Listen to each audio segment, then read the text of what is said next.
sur la scène, on va accueillir une succession d'invités. Sergio, en fait, va vous présenter les nouvelles startups et on va tout de suite commencer avec Margot Coréard et Jean-François Bouin de Diagramme Technologies. Vous êtes... C'est parti. Alors, vous avez vu tout à l'heure, hein, Stéphane a accueilli les startups les plus anciennes, celles qui ont démarré et qui font partie de l'histoire du village. Moi, j'ai le plaisir et le bonheur d'accueillir aujourd'hui les startups les plus récentes. Mais c'est pas moi qui vais vous raconter la belle histoire. Je vais laisser la parole à Margot et Jean-François pour expliquer qui vous êtes et ce que vous faites aujourd'hui au village. Margot, je te laisse la parole. Ouais, bonjour à tous, mais on est ravis d'être avec vous ici aujourd'hui. Donc nous, chez Diagramme, on a rejoint le village il y a presque un an. On a 1 an et demi d'existence.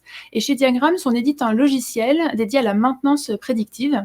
En fait, on permet aux industriels de pouvoir suivre l'état de santé de leurs machines sur tout un parc de machines. Et alors concrètement, ce qu'on fait, c'est qu'on les aide à pouvoir détecter les anomalies dans le fonctionnement au plus tôt.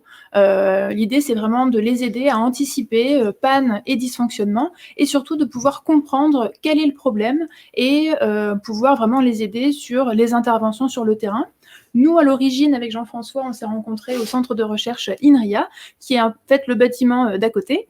Et donc, on est ce qu'on appelle une spin-off, puisque on a développé une technologie de machine learning qui nous permet en fait de venir analyser les données industrielles. Et il faut savoir que les données industrielles ont plein de challenges associés. Et donc, on a développé une techno qui permet vraiment de répondre à ces cas précis. Et notre valeur ajoutée chez Diagrams, c'est vraiment en fait de pouvoir... fournir en fait des interfaces qui sont vraiment dédiées aux utilisateurs finaux, donc les techniciens de maintenance sur le terrain.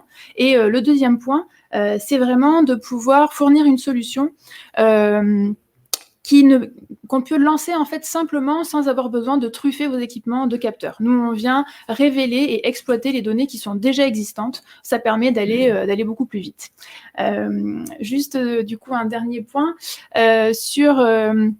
Donc aujourd'hui, je vous le disais, on a 1 an et demi d'existence. On travaille dans différents secteurs. On a travaillé dans les télécoms, dans le ferroviaire, dans l'agroalimentaire ou encore dans le secteur de l'énergie. Et on espère qu'on aura encore plein d'autres secteurs à adresser. Alors merci Margot. Peut-être Jean-François pour le mot de la fin, une petite actu, une petite info à nous livrer. Effectivement, on est actuellement en closing de notre levée de fonds, donc on est extrêmement heureux d'avoir été suivi par 4 fonds d'investissement régionaux et également 2 business angels. Et donc, ça va nous permettre d'accélérer le développement de Diagrams en s'appuyant vraiment sur ces fonds et puis sur le réseau que ça génère et puis sur l'accompagnement que ça génère également. Merci Jean-François, et peut-être un peu de promo, mais je pense que Nord Capital est dans le tour. Nord Capital fait partie des 4 investisseurs, tout à fait. Dans le tour de table, merci. Exactement. Et ça fait écho un peu à ce qu'on s'est dit tout à l'heure, hein, l'écosystème village, c'est également des acteurs de la recherche, et vous êtes une spin-off issue du monde de la recherche. Merci Margot, merci Jean-François, et puis bonne continuation ici parmi nous au village. Merci. Ok. Donc on vous remet la bannière le temps qu'il change sur la scène. Vous pouvez remonter, descendre. N'ayez pas peur de passer dans le cadre, on vous a enlevé du retour. Et c'est Flavie qui va... Et c'est Flavie qui est en train de monter sur la scène. Flavie est toujours remarquable. Bonjour Flavie, Flavie Boquin. Donc, cofondatrice et directrice générale de La Clique. Alors, La Clique, à la base, ça ne s'appelait pas du tout La Clique quand on vous a intégré au village. C'est vrai, ça s'appelait Sous le même toit. On a un petit peu changé sur les conseils de la société de communication quand on s'est qu'on a créé notre identité visuelle. Mais on garde le même principe d'accueillir des jeunes urbains dans des lieux partagés. Alors aujourd'hui, ces lieux partagés, je crois qu'on va parler de Dunkerque. Voilà, Dunkerque, c'est une université, c'est un centre-ville dynamique, mais qu'est-ce qu'il y a de plus aujourd'hui à Dunkerque? Alors très prochainement, on va ouvrir notre premier co-living dans le centre-ville de Dunkerque. Si vous connaissez la ville, tout proche de la place Jean-Bart. Ce sera un co-living qui sera inauguré au printemps prochain et qui accueillera 8 co-livers. Alors, en attendant le printemps prochain, peut-être, quel est le concept, comment ça fonctionne un co-living aujourd'hui? Alors, comment ça fonctionne concrètement? Peut-être je ne sais pas si tout le monde qui nous écoute sait ce que c'est le co-living. Je vais revenir sur la définition. Concrètement, le co-living, c'est une offre de logement partagé, développée autour de 3 grands principes: communauté, flexibilité et service. Et l'innovation chez la Clique, eh bien, on voit que le co-living se développe exclusivement dans les grandes métropoles françaises. Et nous, la Clique, on est convaincus que le jeune Dunkerquois ou le jeune Valenciennois, il a les mêmes envies que le jeune Lillois ou Marseillais. C'est pourquoi on importe et adapte le co-living dans les villes moyennes françaises, donc à Dunkerque, mais aussi dans d'autres villes moyennes attractives dans les Hauts-de-France, comme Arras ou Valenciennes. Alors, tu as parlé on parlait de Dunkerque, tu as parlé de Valenciennes, de Lille, même de Marseille ou d'Arras. Demain ou après-demain, le concept de co-living et ce que vous développez au travers de la Clique, vous allez l'implémenter dans quelle autre ville? Alors, c'est vraiment exclusivement des villes moyennes françaises. Donc, je te citais dans la belle région des Hauts-de-France, nos 3 villes cibles, Arras, Valenciennes et Dunkerque. Et puis après, c'est duplicable dans d'autres régions de France qui disposent d'un tissu de villes moyennes attractives. Donc, on a la Normandie juste à côté, avec des villes attractives comme Le Havre, par exemple. On a la Bretagne, avec des villes comme Brest ou Lorient, juste après les Pays de la Loire, avec des villes comme Angers. Voilà, c'est vraiment duplicable dans des villes moyennes attractives. On essaye aussi particulièrement de s'implanter dans une ville qui disposent qui sont bénéficiaires du programme Action Cœur de Ville. Donc vraiment, elles ont besoin qu'on redynamise leur centre-ville.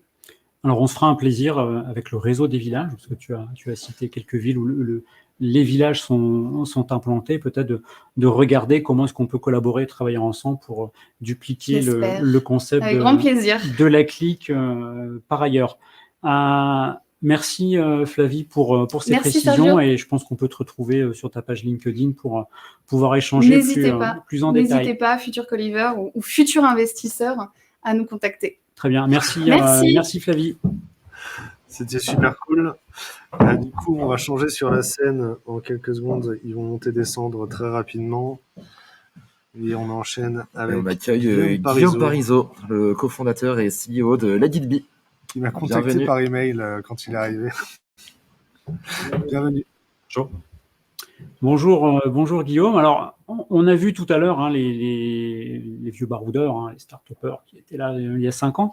Toi, tu es tout jeune au sein du village, au sein du réseau des villages.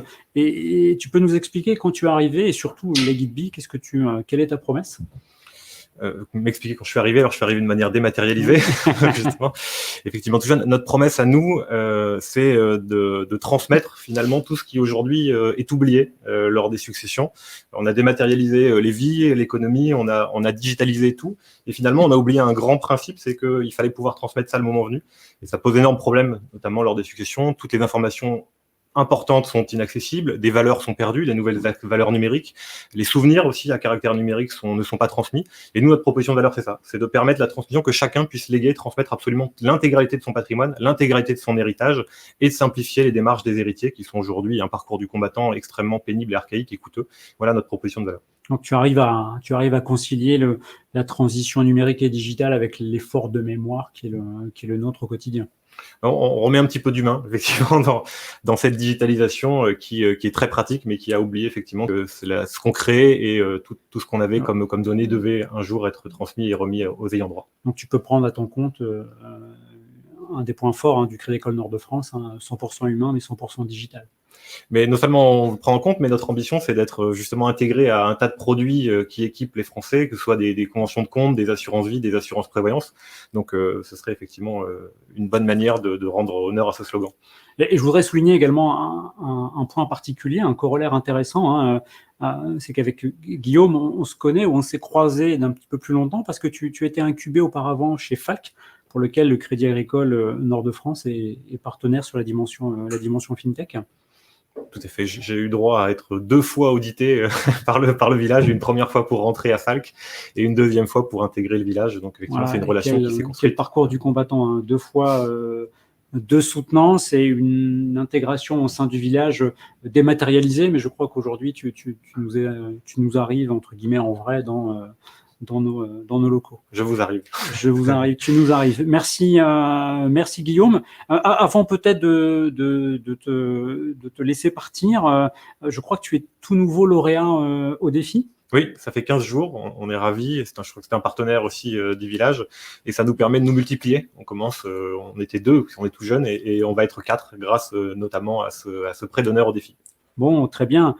Gage, est-ce que vous soyez 60 dans quelques années, comme on a pu le voir avec les toutes premières startups du village. Merci, merci Guillaume. Merci et puis bienvenue encore une fois au village. Merci beaucoup. Encore une fois, on n'a pas vraiment de questions, juste beaucoup de gens qui t'applaudissent. Je pense qu'il y aura une vingtaine de personnes qui t'ont connecté sur LinkedIn pendant ton intervention. Je me fais un plaisir de leur répondre. Merci beaucoup, je te laisse descendre de la scène. On enchaîne donc avec Maxime Durand. Yes.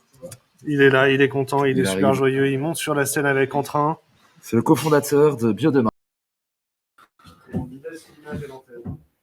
Salut, salut Guillaume, Biodemain. Voilà, toute la promesse est là. Également un nouvel arrivant ici au sein de notre écosystème. Alors Biodemain, c'est quoi ta promesse? Qu'est-ce que tu nous proposes? Tout à fait. Alors, nous, on est une marque équitable qui aide les agriculteurs à passer au bio. Donc, on accompagne les agriculteurs durant la difficile phase de conversion biologique, donc les 2 à 3 ans de transition entre le non-bio et le bio. Et ce qu'on propose donc à nos consommateurs, c'est un bon produit, tout d'abord, mais surtout la promesse d'un impact positif sur l'homme et sur l'environnement. D'accord. Et alors, est-ce que tu peux nous livrer à l'identique, hein, comme ceux qui t'ont précédé, une petite info, une petite news comme ça en live? En ce moment, on a la joie de faire une levée de fonds, qui est un gros process administratif que vous connaissez, mais surtout on a la chance de pouvoir le faire avec notamment des citoyens, et on a aujourd'hui donc 300 citoyens qui nous rejoignent au capital de Biodemain pour financer donc notre croissance. Et donc, on est très heureux de pouvoir accueillir autant de personnes, de se dire que demain, c'est non plus l'entreprise de Stéphane et de Maxime, mais l'entreprise d'énormément de citoyens aussi. Bravo pour cette démarche. Et donc, tu as intégré le village ou l'écosystème village en juillet dernier. Et de mémoire, j'en suis même quasiment sûr, tu nous rejoins ici dans nos murs dans quelques jours. Tout à fait. Dans 2 semaines, on va quitter donc Euroalimentaire, notre super incubateur, dans lequel on était depuis 2 ans, et on a la joie d'arriver ici, effectivement, au 15 février. Très bien, 15 février. Donc, on a hâte de pouvoir t'accueillir. Et la transition est intéressante, hein. On a parlé tout à l'heure des dimensions que l'on porte, au travers notamment de la transition agricole, qu'on matérialise aujourd'hui par un appel à candidature qu'on va bientôt clôturer sur les agricultures durables. Et tu prouves qu'on avait déjà entamé ces transitions, ce travail autour des transitions, parce que Biodemain, c'est bien, tu t'inscris bien dans cette transition. Tout à fait, un bel engagement que vous avez déjà depuis quelques mois, effectivement. Très bien, merci Maxime. Et puis bonne installation au village. Et puis très bientôt pour continuer de nouvelles aventures ensemble. Avec grand plaisir, Maxime. Merci Sergio. Merci beaucoup.